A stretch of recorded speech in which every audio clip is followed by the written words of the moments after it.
Long shot through the car. Score! Comet score win. It's a big one for the Kings.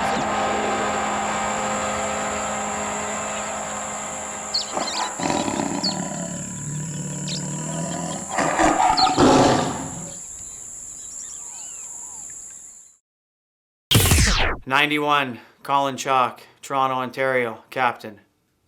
Can you explain a little bit? Because a lot of hockey fights are just in the moment aggression, but some are kind of a respectable thing. Some are, yeah, for sure. Would yeah. you mind explaining that a Yeah, little so bit? like, you know, for example, like if I'm, like Henley would be a bad example because he's not, but like if, you know, because Brent's a big guy, you know, he's a big guy, and if he was here, I mean, he's one of our top defensemen, so he's not like, you know, here for that role, but, you know, we don't really have anybody, but like a Brad McMillan, for example, or like a David Serenke, or like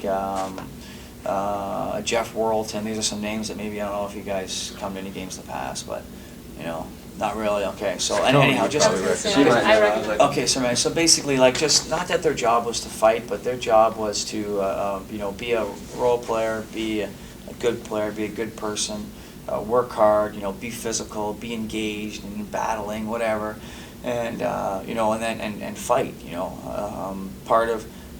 We don't really see it, but more of entertainment value. You know, we're in a place that we're in Fort Wayne, Indiana, that people are hardworking people. There's a lot of blue collar people in town. They enjoy watching a good hard fist pounding. You know, like, you know, so you know, so again, as a player, you know the beat of your city, know your environment, know your fan base or what people want. You know, so.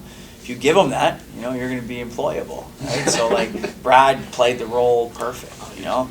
He knew he looked the part, he dressed the part, he was the part, you know. So so if Brad's not, you know, if Brad's going on the road and an away team, and you know he's you know skating around, not touching anybody, you know, not hitting anybody, and not being you know confrontational at all, you know, some guys in their team would be like.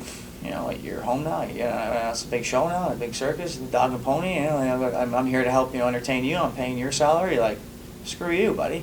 You know, right. We're winning 3-0. I'm not gonna do you any favors. Right. You know. Right. So what's he gonna do? He's gonna grab the guy, force him to fight. You know, we get extra penalties. They're on the power play. Now we're losing 5-1. You know, coach's upset with him. What are you doing? Why? You know, it's selfish. It's, you know, so it's like. There are a lot of these, not all the time, but a lot of variables that go into a lot of variables on it. So, I mean, yeah. Do you see a lot of conflict amongst the team? How is it addressed? And between who does the conflict occur the most usually?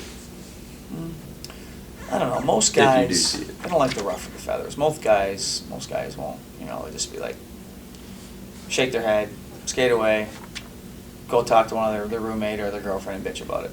For the most part, there's not like there's a lot of conflict. Sometimes there is, you know, but for the most part, if there is, guys, you know, in my experience, guys have handle it kind of face to face. Sometimes there's fights in practice, but I mean, I can't remember when the last one was. It's been years ago, you know, on our team. More, it's younger, you know, 16 to 20.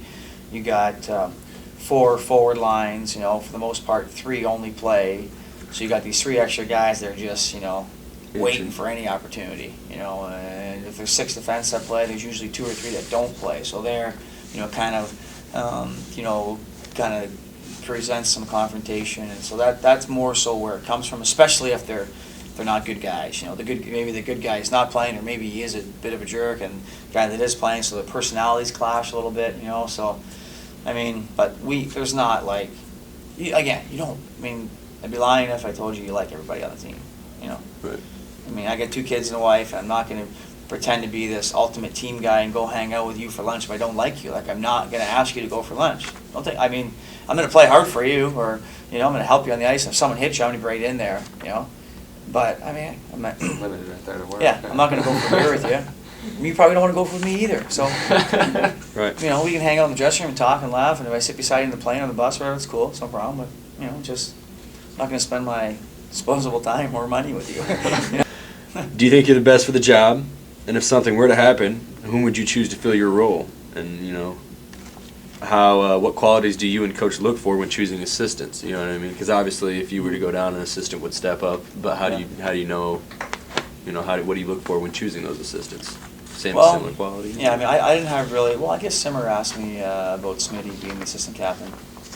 And I said, yeah, I mean, I talked to Smitty a lot in the summer time prior to coming. Knew he was a captain in Bossier. We recruited him kind of for that reason. Remember playing against him. I liked his style. So we, you know, I guess, but I mean, it was more like, I'm going to make Smitty the assistant captain. It wasn't like, you know, can we? You know, so it was like, I guess if I didn't, well, if I was going to be like, no, he's a jerk. Right.